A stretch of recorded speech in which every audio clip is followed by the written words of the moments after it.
Las grandes potencias se preparan para la guerra en Internet. Los servicios secretos reclutan piratas informáticos. Los denominados hackers estarán en la avanzadilla de los ciberconflictos. Los pequeños genios del software han comenzado a pelearse en el gran juego de la geopolítica mundial. La primera escaramuza de esta nueva guerra tuvo lugar en abril de 2007, en Estonia. Fue el primer ataque cibernético de envergadura contra un Estado. Este ataque reveló una nueva forma de hacer la guerra. La identificación de quienes llevaron a cabo el ataque y la naturaleza de los medios empleados han cambiado la imagen de los conflictos del futuro. Ciberguerrilla. Es la historia que queremos contarles.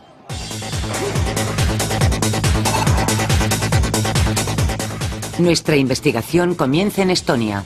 Primera escaramuza. Un país pequeño y nuevo que ha apostado por una informatización masiva. Todos los estonios tienen una tarjeta así. Necesitas un carné. Yo tengo mi carné aquí. Cada carnet de identidad lleva un chip electrónico.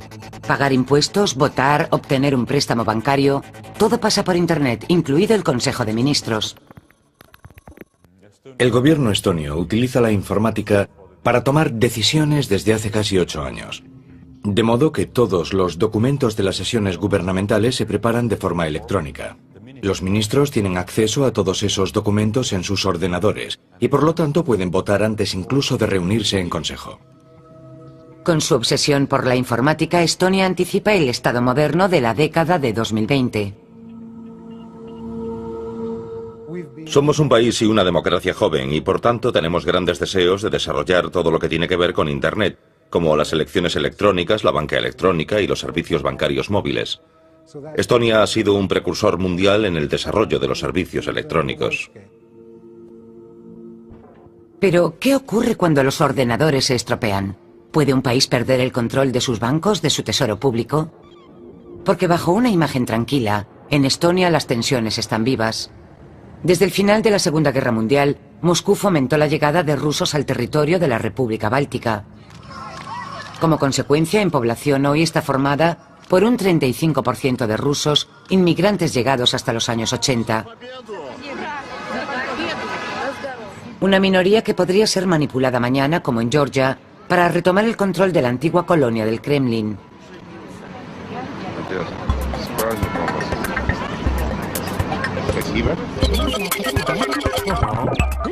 Internet se convertirá en un auténtico talón de Aquiles en el momento en que se desaten estas tensiones étnicas.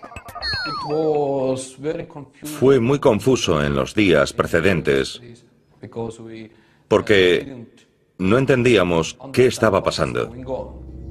Ilar Arlet es el director del Centro de Seguridad Informática de Estonia. El ataque fue mucho mayor de lo que podríamos haber imaginado. El 1 de mayo de 2007, día de la fiesta nacional rusa, los piratas pasan al ataque. Primero sustituyen los portales de las páginas oficiales por imágenes insultantes para el primer ministro. El tráfico en Internet se dispara bruscamente hasta saturar los servidores. Las horas siguientes, la población rusófona sale a las calles de la capital. Los estonios sienten que su gobierno pierde poco a poco el control de la situación.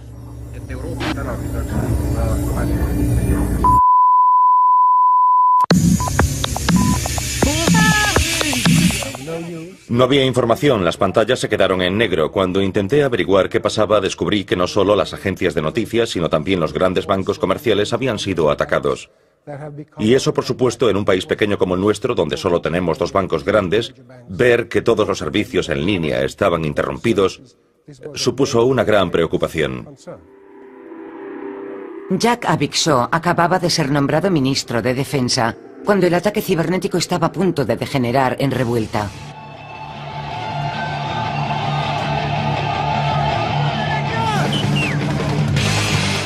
Los estonios de origen ruso invaden el centro de la capital, mientras los sistemas informáticos se bloquean. La distribución de la gasolina y del pan se interrumpe. La anarquía se propaga por el país. Los estonios se preparan para ver las columnas de carros enviados por Moscú entrando en las ciudades. Sin ordenador, el Estado deja de funcionar.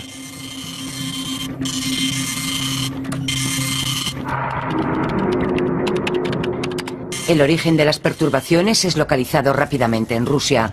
Oleadas de ordenadores intentan conectarse a las páginas web estonianas y desorientan a los sistemas.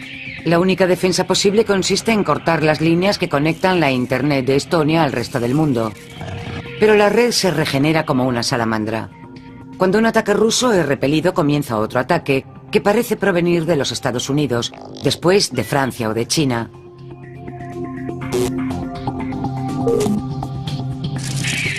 Es como si una mano invisible pudiera controlar miles de ordenadores de cualquier lugar del planeta.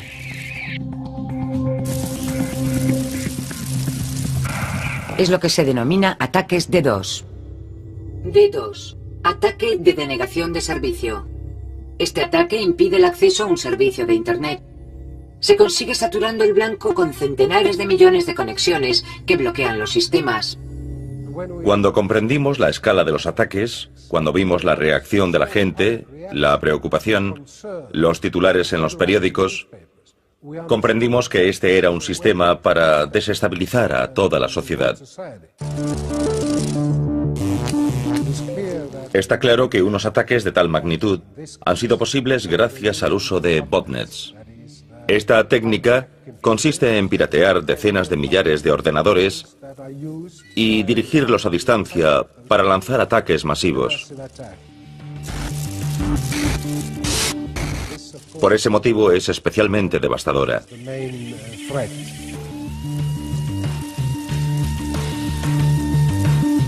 Los ataques se concentran sobre las páginas de información. En un país donde las invasiones rusas han dejado recuerdos dolorosos, el pánico se propaga fácilmente. Debemos proteger los medios y la prensa. Si privas a la gente de información, serán incapaces de comprender lo que ocurre. ¿Cómo saber si la situación está bajo control o no? ¿Deberían coger un Kalashnikov y defender a su país? Un solo hombre con un Kalashnikov puede desencadenar una guerra.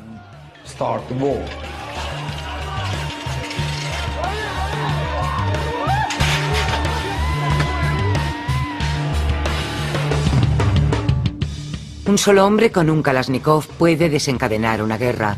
Ese es el objetivo de los ciberataques, desorientar a la población y sembrar la confusión. Me pregunta qué es un botnet. Un botnet es una red de ordenadores que ha sido pirateada y controlada por un hacker. Introduce un troyano en el ordenador. Troyano. Programa desarrollado para tomar el control de los ordenadores que ataca. Oculto, actúa a espaldas del propietario de la máquina infectada. Ahora mismo es un problema grave. Podemos entrar en una página web, clicar sobre una dirección URL y el ordenador ya está infectado y controlado por un botnet. Los piratas han pasado a un nivel totalmente nuevo. Ahora mismo los piratas solo tienen una cosa en la cabeza: dinero. John Draper inventó la piratería informática a principios de los 70. Los microordenadores e Internet todavía no existían.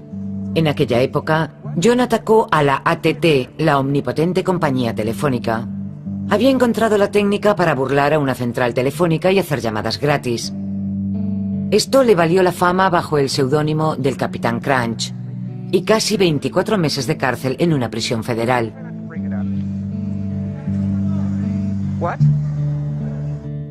Encarna el espíritu histórico de los hackers que entonces se llamaban phreakers.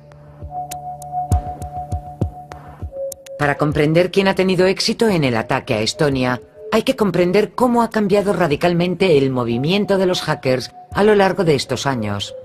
Doug Spicer, conservador del Museo de los Ordenadores, nos recuerda primero cuál era la motivación de John Draper y sus camaradas. Entonces la motivación era explorar los límites de un sistema. No pretendían hacer mal, sino solo aprender y compartir esa información con el mayor número de personas posibles. Esos son los tres principios básicos de los hackers. Capitán Crunch es un seudónimo que escogí por el silbato que regalaban en las cajas de cereales del Capitán Crunch. La razón por la que me hice tan famoso es porque este silbato emitía una nota especial que permitía controlar el sistema telefónico. Los silbatos de las cajas de cereales Crunch emitían una bonita señal de 2600 hercios, la misma que utilizaba una central telefónica. John creó esta máquina extraña, la caja azul. Es una versión perfeccionada del silbato. Un teclado reproduce una serie de señales idénticas a las de un auricular y engaña a la red. Una caja azul te permite hacer llamadas telefónicas a larga distancia gratis. Lo conseguía imitando las señales que la compañía telefónica usaba para la facturación. Estas señales ya no se utilizan. El sistema ahora es mucho más sofisticado, o sea que la caja azul ya no funcionaría. Lo digo por si alguien que nos está viendo quiere hacer una. Estas proezas alimentan el rumor en las universidades. Se puede hablar por teléfono gratis. Esta piratería contribuirá a la llegada del microordenador. En efecto, John inspira a dos estudiantes, Steve Jobs y Steve Wozniak, que empiezan a vender cajas azules de su creación. Con el dinero que obtienen, crearían más adelante los ordenadores Apple. Cuando entraba una llamada, tomábamos notas. Una persona al otro lado de la línea dijo, Olympus, por favor. Alguien le respondió, un momento, señor. Y juro que fue Nixon quien contestó. Caramba, Nixon. Para John y sus compañeros, la piratería consistía en encontrar los números de teléfono de los personajes famosos de la época, el Papa o el presidente de los Estados Unidos. Fui a Los Ángeles a la semana siguiente a visitar a unos amigos. Uno de ellos tenía un puente para conferencias estupendo. Llamabas y te ponían en conferencia. Le dije, me encantaría tener esta línea. Y él me preguntó qué podía ofrecerle. Saqué mi libreta roja y le pregunté si quería la línea de crisis de la CIA con la Casa Blanca con el código para poner al presidente Nixon al aparato. Y me dijo, ¿funciona? Me dijo, no lo sé, prueba. Así que marcó el número y puso el altavoz. Un hombre contestó 9337 y mi amigo dijo, Olympus, por favor. Un momento, señor. Y Nixon se puso al teléfono. Señor, tenemos una crisis entre manos. Nixon respondió, ¿cuál es la naturaleza de la crisis? Señor, se ha acabado el papel higiénico. Y colgamos. Era algo típico que hacíamos para fastidiarles. John y sus amigos no querían desestabilizar un gobierno como quienes atacaron Estonia. Solo querían divertirse un poco y demostrar de qué eran capaces. La insolencia de los hackers sobrevive hoy en día en las grandes convenciones, donde se reúnen los reyes del bricolaje electrónico. Bernie S. es uno de los organizadores de este festival. Empecé en esta conferencia en 1994, hace 14 años. Fue la primera edición de Esperanza, Hackers en el planeta Tierra. En 1995 fui detenido por posesión de componentes electrónicos que puedes comprar en cualquier tienda de electrónica. El FBI pensaba que era una gran amenaza que los individuos pudieran cambiar el número de su teléfono móvil a voluntad. Imaginemos a 5 personas con teléfonos móviles que pueden intercambiar su número a voluntad. Si las fuerzas de seguridad intentaban pinchar el teléfono de una persona y esa persona podía cambiar su número con otra sin autorización, las fuerzas de seguridad se volverían locas. Los hackers no hacen gracia ni a los servicios secretos ni a las autoridades judiciales. Sin embargo, en apariencia, sus actividades son bastante inofensivas. Este es mi nuevo proyecto. Es un juego. 30 años después, Mitch Altman sigue influenciado por la contracultura californiana de John Draper. Adora los trabajos insensatos y nos presenta sus últimos inventos. Esta es la máquina cerebro. Nuestro cerebro se sincroniza con ella y nos introduce en un estado meditativo muy agradable. Tiene una secuencia de meditación programada en el procesador incorporado. Aunque solo es una luz roja, veo un remolino de copos de nieve de un blanco intenso, con una especie de destellos amarillos flotando en todas direcciones. Es muy bonito. Fíjense en esta gente. Están totalmente absortos. Son como niños jugando con bloques. La ambigüedad siempre está presente. Por un lado, la voluntad de descubrir las maravillas que se ocultan en los recovecos secretos de los procesadores. Y por otro, la posibilidad de utilizar su talento para usar y abusar del poder que nos da la máquina.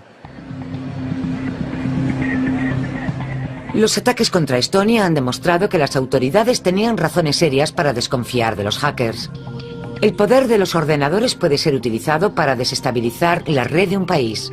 El ejército estadounidense, en particular, vigila de cerca las técnicas de los piratas. Chris Siegel da clases de informática en la Academia Militar de Monterrey y cada año lleva a sus alumnos a reuniones de este tipo. Hay una competición que se llama Capturar la Bandera, que es un tipo de juego de seguridad de red, ofensivo y defensivo a la vez. Participan 8 equipos. Cada uno de ellos es responsable de defender un servidor configurado de forma idéntica, que ofrece varios servicios en red. Los diseñadores del juego han introducido un punto vulnerable en cada uno de estos servicios. Cada equipo es responsable de defender su vulnerabilidad y al mismo tiempo de atacar los servicios vulnerables de los otros 2 equipos. Cuando tienes éxito en un ataque, obtienes la posibilidad de leer cierta información. Nosotros le llamamos a eso capturar la bandera del otro equipo. Y cuando muestras esa bandera a los jueces, ganas puntos. Así se desarrolla el juego. El equipo de la Academia Militar solo ha conseguido batir una vez a los civiles.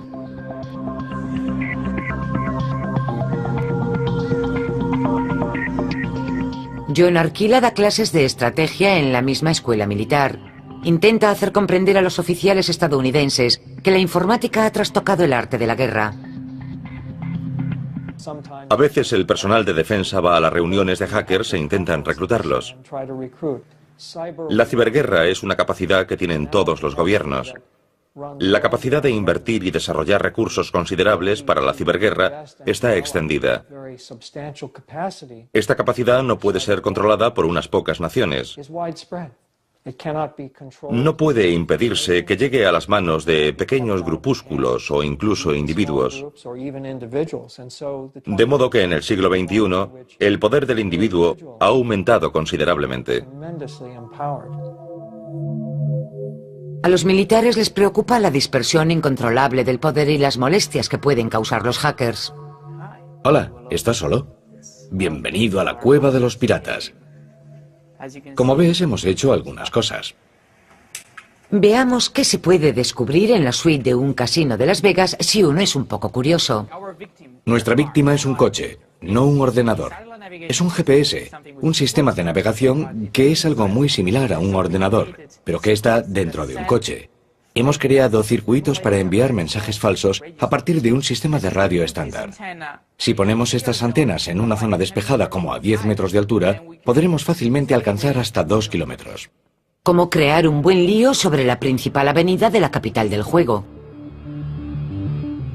Puedes indicar que hay una corrida de toros en una autopista, o un combate de boxeo, o una amenaza de bomba, o un accidente de avión, un ataque aéreo, tornados, o si quisiera contrariar a los Estados Unidos, podría hacer aparecer incidentes terroristas, y creo que eso causaría algunos problemas.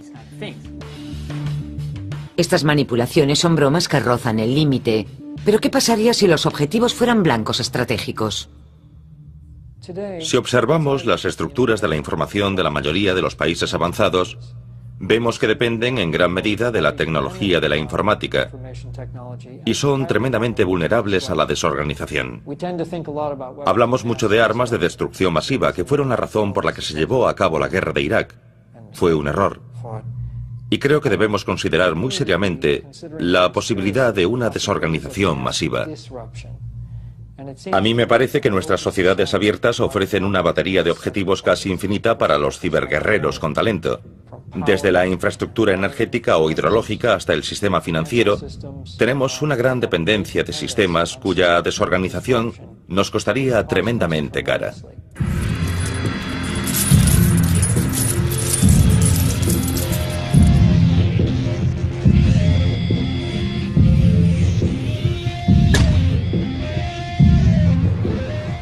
¿Qué pasó realmente en Estonia?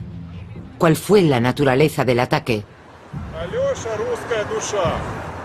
El origen estuvo en una estatua conmemorativa de los héroes de la Segunda Guerra Mundial, símbolo de orgullo para la minoría rusa que se quedó en Estonia tras la retirada del Ejército Rojo. Los ataques comenzaron cuando el gobierno tomó la decisión de trasladar la estatua a un rincón remoto de la capital. La guerra es monopolio de los estados. ¿Ha organizado el Estado ruso los ataques contra el Estado estonio?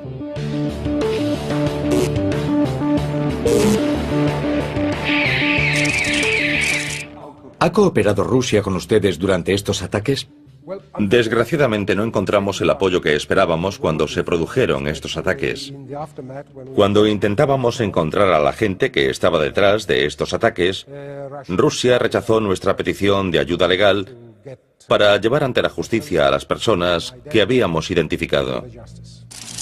Para los estonios no hay duda. Los ataques eran demasiado sofisticados para no haber sido organizados por un Estado.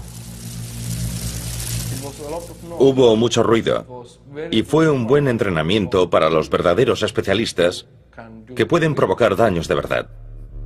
¿Quién controla la red de ordenadores zombies denominados botnets? Botnet. Red de ordenadores infectados pertenecientes a particulares, empresas o instituciones públicas que un cibercriminal puede controlar a su antojo. Millones de ordenadores son dirigidos desde la distancia para servir a los intereses de un programa de software malintencionado. El poder de los botnets es tal que parecen haber sido perfeccionados por departamentos creados por los servicios secretos. Prácticamente nunca cometen ningún error. Peter Goodman, de la Universidad de Auckland, Nueva Zelanda, estudia la aparición de la industria del software malintencionado. Si analizamos el ataque contra Estonia, el ocurrido el año pasado, hay muchos rumores alrededor y muchos rumores contradictorios. Una de las cosas que la gente ha comentado es que estaba respaldado por el gobierno ruso. Pero yo creo que hay una explicación mucho más sencilla, que el gobierno estonio tomó una decisión que muchos rusos vieron como un insulto. Y hay un montón de hackers rusos con un montón de botnets y ordenadores a su disposición. Así que, obviamente, mostrarán su descontento atacando a Estonia. No requiere nada tan sofisticado como la participación de un gobierno. Lo único que requiere es un par de personas con malware para dirigir los botnets hacia Estonia. Malware. Software malintencionado.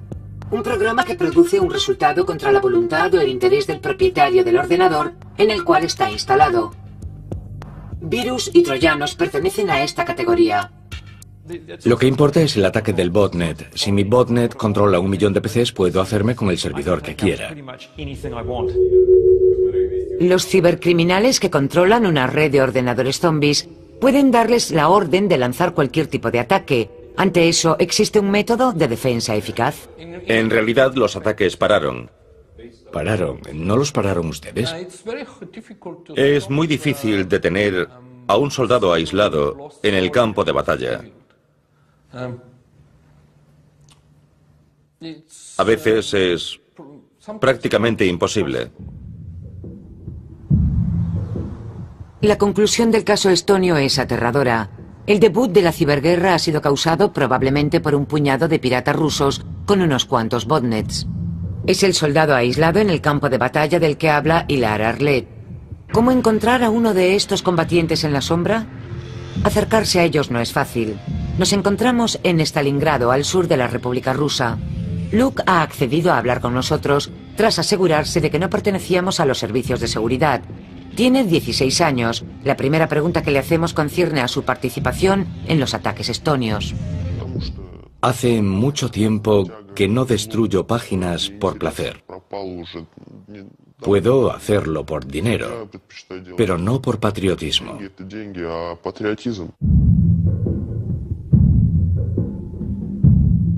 Por suerte para Estonia, el patriotismo de los hackers rusos es limitado. Abandonaron rápidamente sus ataques para retomar sus actividades lucrativas.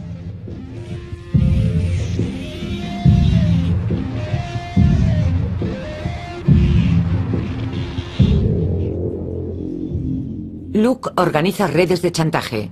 Se sirve de terceras personas de confianza para coordinar los equipos de hackers que realizan ataques sobre las páginas comerciales de Internet. Pongamos que hay una página de comercio electrónico. Alguien quiere tener acceso a la base de datos de esa página y no sabe hacerlo por sí mismo. Tomemos el caso de una página de comercio normal. El pirata se introduce en ella y consigue robar la base de datos de los usuarios de la página. Cuando recibo el dinero de mi cliente, se la traspaso a quien ha hecho el trabajo. Cuando recibo los datos, se los envío a mi cliente. Así yo tengo el dinero y los datos. Estos datos pueden incluir las contraseñas, los números de las cuentas bancarias y a veces incluso los códigos secretos. Una base de datos como esa puede tener centenares de miles de usuarios. Si estos clientes descubren que la información que han confiado a la página está comprometida, la reputación del comerciante puede quedar arruinada para siempre. Se envía una carta de extorsión a los propietarios de la página que se arriesgan a perder unos ingresos preciosos con cada minuto que pasa.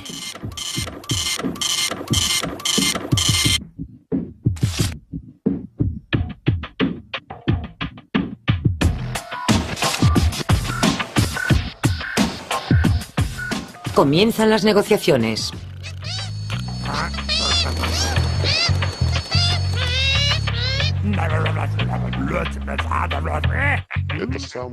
Ahí es donde empiezan los problemas, porque las transacciones bancarias están muy vigiladas.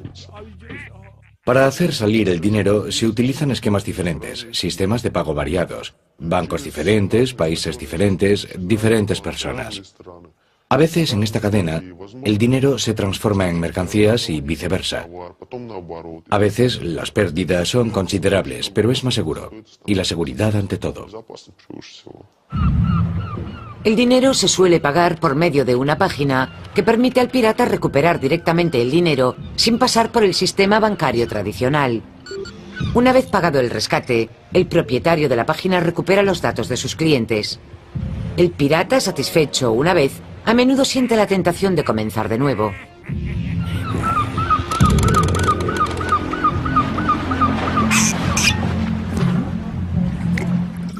¿Tu madre sabe lo que haces? Mi madre sospecha algo, pero no lo sabe todo. Sabe que tengo dinero, ganado legalmente, pero no piensa que mis productos puedan ser utilizados de forma ilegal. ¿Guardas tu dinero en un banco electrónico? No, prefiero el efectivo. ¿Estos piratas son operarios cualificados o simples aficionados? Para crear un rootkit hace unos 5 o 10 años, yo calculo que una persona sola, hablamos de crear algo sencillo, nada sofisticado, una persona sola probablemente tardaba un par de semanas, dependiendo del nivel de sofisticación. El problema es que ahora esta es una industria completa. Hay un equipo de personas trabajando, hay beta testers en lugar de probar el software en una sola máquina. Antes, estos programas puede que no sirvieran para vencer a máquinas diferentes, porque habían sido probados en una sola.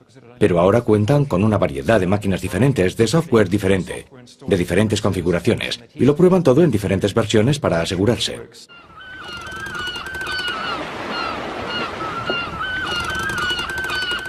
Convertirse en cibercriminal es cada vez más fácil.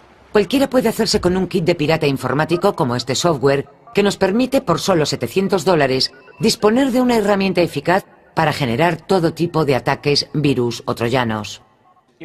Todo puede subcontratarse. Si no lo quieres hacer tú mismo, encontrarás a alguien a quien pagarle y que lo hará por ti. En las oscuras galerías de Internet, cada minuto se forman alianzas entre aficionados y profesionales para organizar una delincuencia exponencial y conseguir cada vez más beneficios ilícitos. Cada ordenador nuevo que se conecta refuerza el poder de la red. Para bien y para mal, ha emergido un nuevo ecosistema.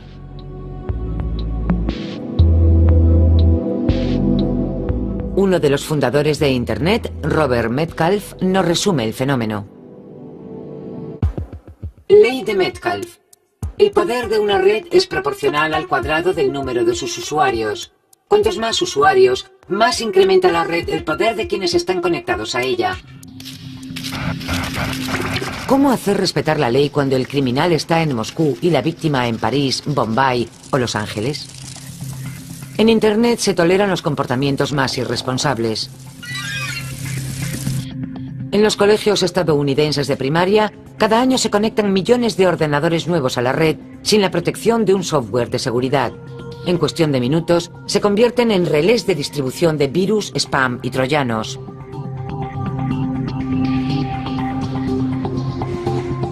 En las afueras de Moscú, un equipo de ingenieros rusos trabaja en un software capaz de proteger nuestros ordenadores.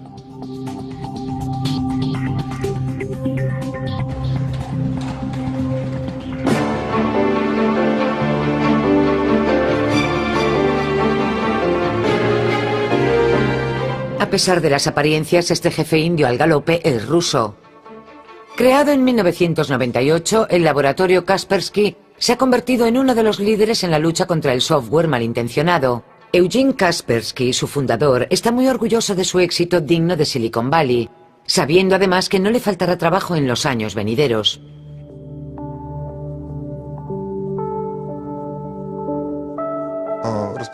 Los virus tienen diferentes medios de transmisión.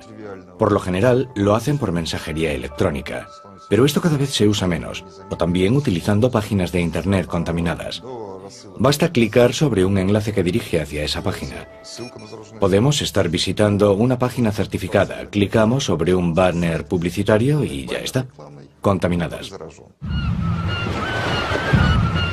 La contaminación se ha extendido por toda la red. Antes se concentraba en las páginas pornográficas, pero los inyectores de troyanos ahora están presentes en los sistemas más familiares. Imaginen que un software malintencionado se ha infiltrado en su ordenador. ¿Cómo funciona este troyano? Aquí lo descubrimos infraganti. Cuando usted se conecta a su servicio de banca electrónica, el troyano toma una serie de fotos de la pantalla de su ordenador mientras usted introduce los códigos secretos. Estas fotos son almacenadas en un rincón secreto de su disco duro y preparadas para ser enviadas al pirata por el minúsculo programa que infecta su máquina. Cuando se instala un software antivirus como el de Eugene Kaspersky, se neutraliza el troyano. Los códigos confidenciales ya no pueden ser fotografiados contra nuestra voluntad. El pirata solo recibe una serie de datos fallidos tapados por una pantalla negra.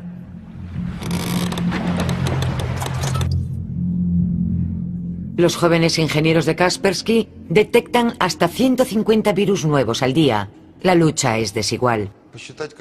Calcular el número de personas empleadas en estos delitos, en los ciberdelitos, es bastante difícil. No se denuncian, no hay estadísticas, no pagan impuestos, no se mueren por darse a conocer. Pero podemos intentar calcular su número. Ronda las 10.000 personas.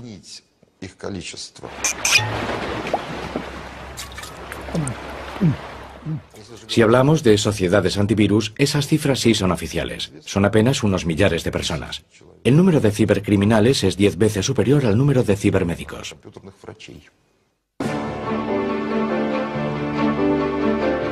Las películas producidas por Eugene y su equipo siempre tienen un final feliz. En realidad, la guerra no se decanta por el lado de los buenos. La industria del software malintencionado representa hoy en día un volumen de negocio de 100.000 millones de dólares al año. Es decir, 5 veces lo que mueve la industria de la seguridad informática. Estamos más cerca de la masacre de los indios que del triunfo de Jerónimo. Hace 2 años, en una conferencia sobre seguridad, se presentó un informe. Analizaron el software antivirus más popular y descubrieron un índice de fracaso del 80%. O sea, 8 de cada 10 virus superarán el antivirus y llegarán a nuestro sistema. Los autores de virus retocan su software, descargan copias del software antivirus y modifican una y otra vez su propio virus hasta que consigue superar al antivirus. Entonces lo liberan. Elaborar un programa antivirus es igual que crear una pastilla capaz de curar todas las enfermedades. Es hiper complicado. Los piratas siempre van un paso por delante de los protectores de nuestros ordenadores. Los usuarios a quienes han robado sus ahorros por Internet todavía son escasos. Pero todos hemos visto cómo se satura de spams nuestra cuenta de correo. Spam. Correo publicitario no solicitado, impersonal e invasor. El spam representa un 85% del tráfico de mensajes por Internet.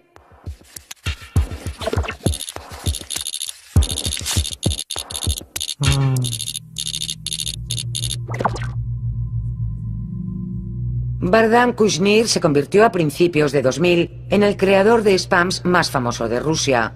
Tenía una pequeña academia de idiomas, cómo aprender inglés de una forma barata. Pero ¿cómo darse a conocer cuando no se dispone de capital para lanzar grandes campañas de marketing? El spam aportó una respuesta rápida a ese problema.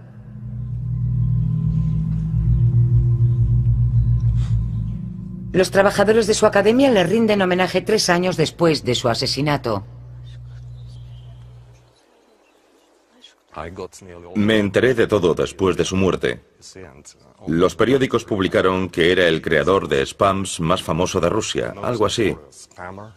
Es todo lo que yo sé de esta historia. ¿Eso le sorprendió? Un poco, sí. Era una persona muy ambiciosa. No era una persona corriente en muchos sentidos. La Academia de Bardhan parecía que le llevaría al éxito con el que soñaba. Tenía cientos de clientes y miles de euros de ingresos mensuales. Suficiente para vivir a lo grande en Moscú. Vida a lo grande y malas compañías. En su momento de esplendor, la Academia de Idiomas difunde 25 millones de mensajes no solicitados al día. Bardhan se hace famoso. Las autoridades empiezan a estar hartas de las travesuras de Bardhan. Su gran error fue organizar entonces una campaña para denigrar al Ministerio de Telecomunicaciones. En Rusia no se ataca a los representantes del Estado. Bardhan conoce en un local a una chica un poco sospechosa y de una forma u otra ella consigue colarse en casa de Bardhan con unos cómplices. Bardhan es asesinado por un móvil que sigue siendo desconocido. ¿Participaron las autoridades en ese hecho? ¿Su éxito despertó celos? Esté donde esté, el espíritu de Bardhan sigue presente en la Academia de Idiomas y sus antiguos socios no han renunciado a utilizar grandes campañas de spam para promover los cursos de inglés. En un momento dado puede haber cientos, cerca de miles de alumnos. Depende de la publicidad y tal vez de los spams. ¿Quiere eso decir que cuando hacen una gran campaña de spams, tienen muchos alumnos? Por supuesto. Para Bardhan, para mí, para los alumnos con todos los que trabajamos, es algo muy útil. Por un Bardhan Kushnir desaparecido en circunstancias dramáticas y misteriosas, quedan miles de piratas en Rusia. ¿Cómo es posible que un estado policial tolere el desarrollo de una industria clandestina sin intervenir de manera significativa? Luke, el hacker de Stalingrado, comparte con nosotros su experiencia. Muchas cosas que en otros países son consideradas delito, aquí no lo son. Además, hay mucha más gente que se dedica a eso. Los servicios de seguridad solo se ocupan de quienes atacan directamente al Estado o de quienes provocan conflictos étnicos. Luke no cree que la policía vaya a aparecer para interrumpir sus actividades durante mucho tiempo. El ejército estadounidense es fatalista sobre el estado de anarquía que reina en la red. Si los estados autocráticos dejan que la piratería prospere, es porque tienen interés en ella para preparar las próximas guerras. La mayoría de las naciones quieren tener capacidad ofensiva en ese campo. De hecho, hay una carrera armamentística en secreto, y los estados son reacios a neutralizar a esos individuos. Ese parece ser el problema. Tomemos un país como China, por ejemplo, que ejerce un enorme control sobre las libertades de la sociedad civil, pero que posee también una de las comunidades hacker más dinámicas del mundo. Los estados se entregan a una guerra secreta por medio de los hackers. Sean Carpenter fue despedido de un centro de investigaciones nucleares que trabajaba para el ejército estadounidense tras haber descubierto un robo masivo de informaciones confidenciales. ¿Hasta qué punto estos datos robados eran importantes? En lo que a mi trabajo respecta, eran fundamentales. No eran clasificados per se, pero sin lugar a dudas, ayudarían a un gobierno a desarrollar propulsores para cohetes o sistemas de guía, por ejemplo, y numerosos dispositivos usados en satélites y otros vehículos espaciales, giroscopios, sistemas de navegación de a bordo y otro tipo de sistemas de navegación, que tienen aplicación en el uso de misiles balísticos, por ejemplo. Desde mi punto de vista, Es una información... Sean revela a sus jefes que los planos han sido enviados a páginas piratas de China. La dirección le ordena callar. Sean es obstinado. Si el centro de investigaciones se niega a intervenir, decide informar al FBI. Cuando sus jefes lo descubren, es despedido sin miramientos.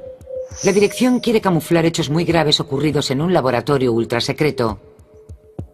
Van a juicio y Sean gana. Para evitar una apelación, acepta firmar un acuerdo que le prohíbe hablar en adelante del asunto. ¿Cree usted que se ha demostrado que el gobierno chino estaba implicado directamente en estos ataques? Verá, esa es una pregunta que no creo que yo pueda responder. Si yo fuera ellos, utilizaría esta forma de proceder para obtener información.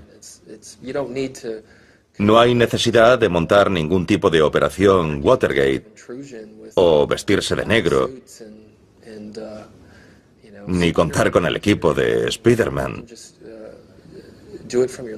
Si puedes hacerlo desde el salón, ¿por qué no? ¿Por qué no entrenar a la gente? ¿Por qué no reclutar gente en universidades y prepararlos para este tipo de trabajos? Sería absurdo no hacerlo.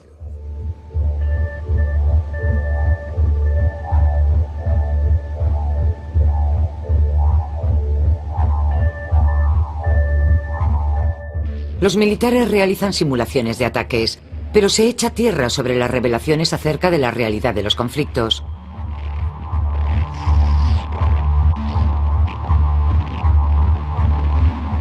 Por parte de los servidores chinos que han recibido la información comprometida, la respuesta es la misma, sin comentarios. No nos gusta hablar sobre ciberguerra ofensiva, porque si nos preguntásemos qué país es el más vulnerable a este tipo de guerra, la respuesta sería los Estados Unidos. La guerra en Internet es una guerra secreta. Los estados más poderosos descubren sus puntos débiles. Los individuos son investidos de un poder que les permite escapar a la autoridad de las naciones soberanas. El ciberespacio abre una posibilidad real por primera vez en la historia de las sociedades humanas. Es decir, desde que existen estados e imperios. Esta es la primera vez que los individuos disfrutan de un poder personal enorme. Podemos tener un solo hacker o un pequeño grupo de hackers capaces de controlar millones de ordenadores, esclavos, zombies o una red de robots, botnets como se denomina. Y este es un poder personal sin precedentes al alcance de los individuos. Y si pensamos que el mundo cada vez depende más de las comunicaciones basadas en el ciberespacio para el comercio y otro tipo de relaciones, la posibilidad de que pequeños grupos sean capaces de desorganizar esto supone realmente una gran amenaza. Los hermanos Badir son los hackers más célebres de Israel. Ciegos de nacimiento, su historia ilustra bien los desafíos de una lucha desigual entre los hackers y las naciones-estado. En 1999, estos tres hermanos de una pequeña comunidad árabe de Israel lograron introducirse en los sistemas informáticos de Tzahal, uno de los ejércitos más poderosos del mundo.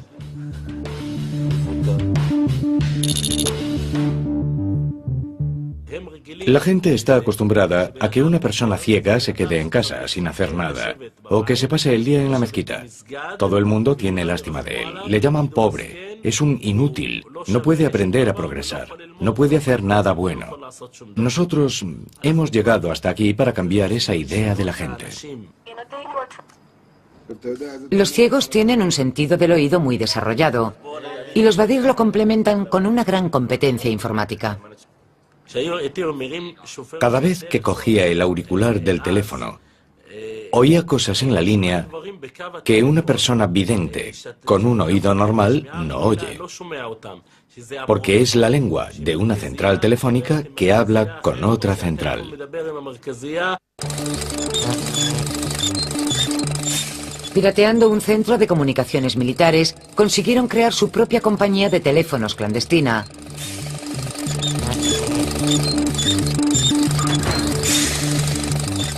Crearon tarjetas SIM que distribuían de mano en mano por todas las aldeas palestinas.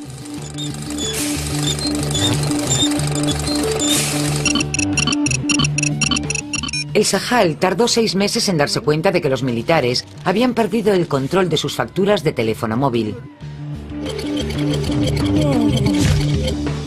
Los Badir fueron detenidos y juzgados por 43 violaciones del Código de Telecomunicaciones israelí. Los tribunales los condenaron a 5 años de prisión. Lo que desató el pánico en el sistema de la policía, en el sistema de la ley, es lo que hay aquí. 3 cerebros totalmente combinados en un solo cerebro. Eso les da miedo. 3 hackers discapacitados contra el tercer ejército del mundo. Y al final, 10 millones de dólares desaparecidos.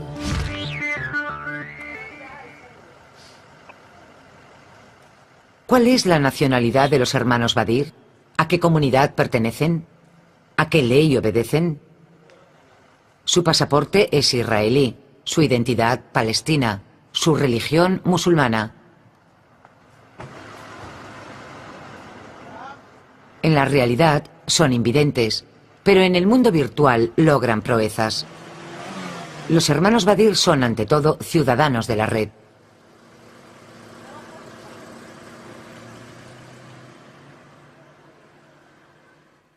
¿Quién está ganando la carrera organizativa? ¿Cómo organizar la defensa de un universo conectado donde las comunidades virtuales reemplazan poco a poco a las naciones? Los terroristas y los criminales internacionales tomarán el liderazgo de esta carrera, porque hace más de una década que existen de forma clandestina. Al-Qaeda fue la primera red virtual en hacer competencia a un Estado-nación. Quiero que piensen como nuestros enemigos, no como nosotros. Tendemos a mirarnos al espejo cuando deberíamos mirar hacia afuera a las otras amenazas. Siempre nos miramos a nosotros mismos. Esta mañana hemos tenido un curso sobre conflictos en la era de la información. En este curso estudiamos el ascenso de las redes, los problemas de conflictos basados en el ciberespacio y el tema de la guerra de ideas. Hemos debatido todos estos temas y lo primero que hemos estudiado minuciosamente es la posibilidad de que ninguno de los enemigos de los Estados Unidos se enfrente a nosotros de la forma que nosotros preferiríamos, es decir, en campo abierto.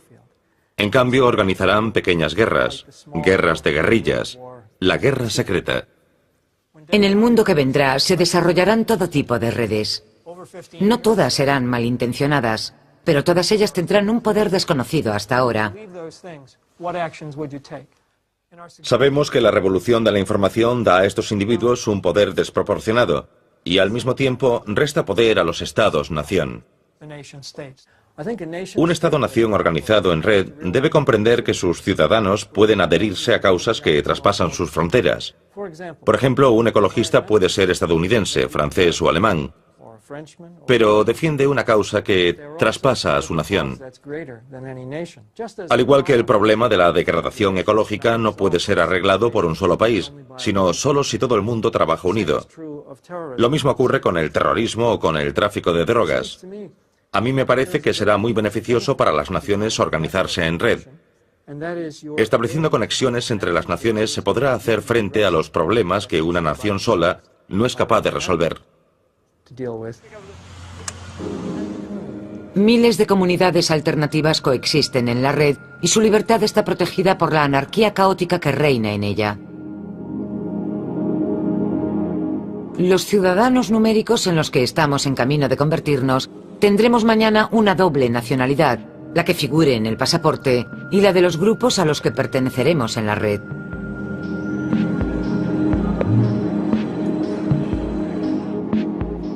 Cuando los padres de la informática crearon estas máquinas, sonreían ante la idea de que algún día pudieran mandar sobre los hombres.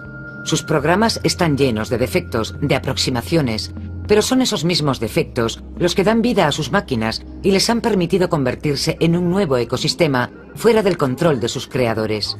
Cuando la investigación llega a su fin, la pregunta que debemos hacernos es: ¿tendremos algún día un medio para recuperar el control de Internet? La verdad es que no sé cómo voy a hacer para explicar esto sin utilizar un montón de términos matemáticos, pero voy a intentarlo. Uno de los problemas es que estos virus aprovechan fallos en el software. Entonces la pregunta es, ¿podemos crear software totalmente libre de defectos? No, no podemos. Hay un problema muy famoso en la ciencia informática, que se remonta a la década de los 40. Es el problema de parada, que es el siguiente. ¿Podemos demostrar que este programa se parará en algún momento, en lugar de seguir funcionando para siempre? Hubo una prueba matemática que hizo en un momento dado el matemático Alan Turing, que concluyó que no podemos demostrar eso para ningún programa complejo. Si tenemos un programa de 10 líneas, podemos demostrar ciertas cosas sobre él y analizarlo. Si tenemos un programa de 10.000 líneas o de 1.000.000 de líneas, como tienen normalmente hoy en día, es demasiado complicado para analizarlo. De modo que no podemos demostrar que tiene ciertas propiedades, sino demostrar que probablemente tiene algunas propiedades deseables, pero no podemos demostrar totalmente que este programa esté libre de virus. Cada segundo que pasa, la red se desarrolla como un planeta alternativo, donde nos espera una nueva existencia paralela.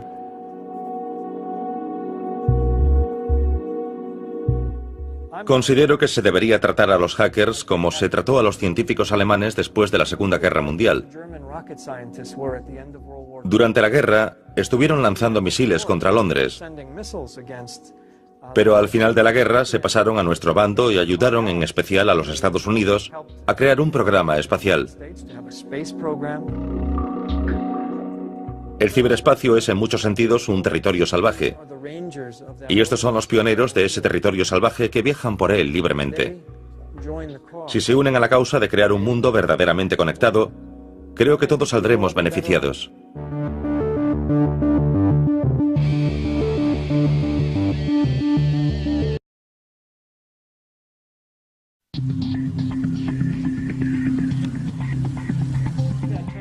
Las grandes potencias se preparan para la guerra en Internet. Los servicios secretos reclutan piratas informáticos. Los denominados hackers estarán en la avanzadilla de los ciberconflictos. Los pequeños genios del software han comenzado a pelearse en el gran juego de la geopolítica mundial. La primera escaramuza de esta nueva guerra tuvo lugar en abril de 2007 en Estonia. Fue el primer ataque cibernético de envergadura contra un Estado. Este ataque reveló una nueva forma de hacer la guerra. La identificación de quienes llevaron a cabo el ataque y la naturaleza de los medios empleados han cambiado la imagen de los conflictos del futuro. Ciberguerrilla. Es la historia que queremos contarles.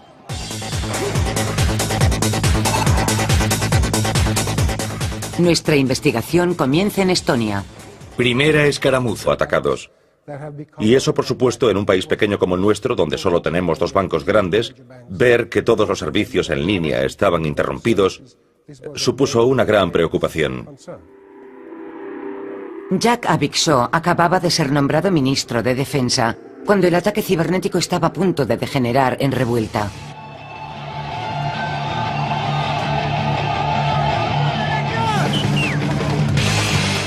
Los estonios de origen ruso invaden el centro de la capital, mientras los sistemas informáticos se bloquean.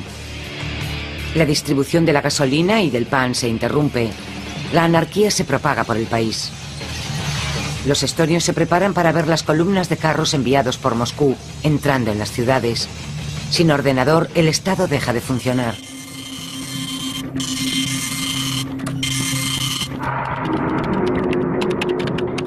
El origen de las perturbaciones es localizado rápidamente en Rusia. Oleadas de ordenadores Días precedentes, porque no entendíamos qué estaba pasando.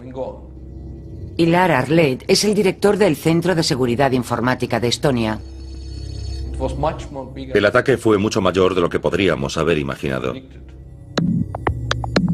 El 1 de mayo de 2007, día de la fiesta nacional rusa, los piratas pasan al ataque. Primero sustituyen los portales de las páginas oficiales por imágenes insultantes para el primer ministro. El tráfico en Internet se dispara bruscamente hasta saturar los servidores. Las horas siguientes, la población rusófona sale a las calles de la capital. Los estonios sienten que su gobierno pierde poco a poco el control de la situación.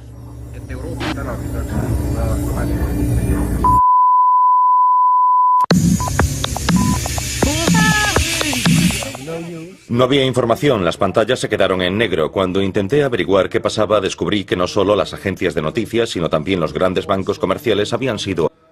Estonia ha sido un precursor mundial en el desarrollo de los servicios electrónicos.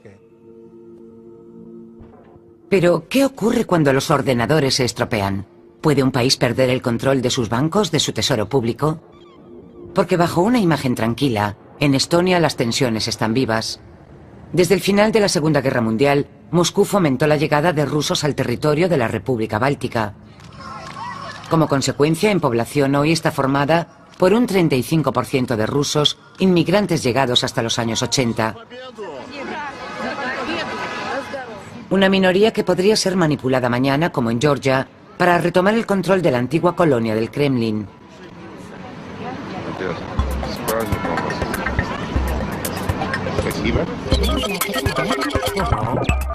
Internet se convertirá en un auténtico talón de Aquiles en el momento en que se desaten estas tensiones étnicas. Fue muy confuso en los días. Un país pequeño y nuevo que ha apostado por una informatización masiva. Todos los estonios tienen una tarjeta así. Necesitas un carné. Yo tengo mi carné aquí.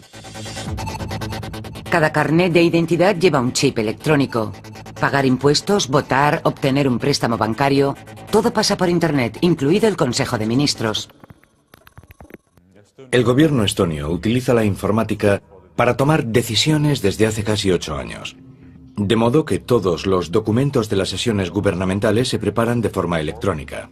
Los ministros tienen acceso a todos esos documentos en sus ordenadores y por lo tanto pueden votar antes incluso de reunirse en consejo. Con su obsesión por la informática, Estonia anticipa el Estado moderno de la década de 2020. Somos un país y una democracia joven y por tanto tenemos grandes deseos de desarrollar todo lo que tiene que ver con Internet, como las elecciones electrónicas, la banca electrónica y los servicios bancarios móviles.